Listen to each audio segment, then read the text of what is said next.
was conducted by the Citizen Research Center, and it is the first time researchers have managed to speak directly to former Boko Haram fighters on a number of issues. We spoke to 1,600 citizens in Nigeria across 5 different cities. We also spoke to 60 peace builders, as we called them, which were the heads of NGOs that were working towards peace in Nigeria. So they were the counter-narrative to Boko Haram. And then we managed to gain access to internally displaced persons camps in which we were able to speak directly to ex-Boko Haram fighters. And we spoke to 10 of them in depth, and then 120 of them on a quantitative basis, where we administered a questionnaire to them.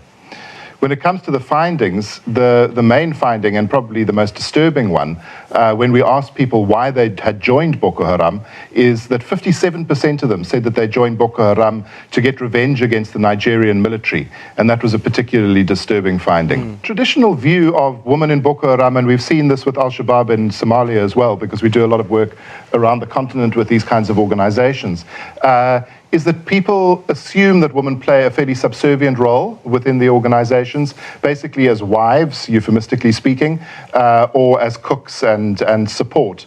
But what we found here, and at least half our sample was women that we spoke to, was that they were foot soldiers. About 40% of them, I think, were foot soldiers. They were working intelligence, about 20% of them in intelligence, and about 12% of them were working in recruiting. So this has the effect of starting to reevaluate the way that we look at how Boko Haram recruits, and also at how women are being used, if you like, within Boko Haram. A few assumptions were undermined or shattered, if you like, with the study, given that it was the first time that people had been able to speak directly to Boko Haram members.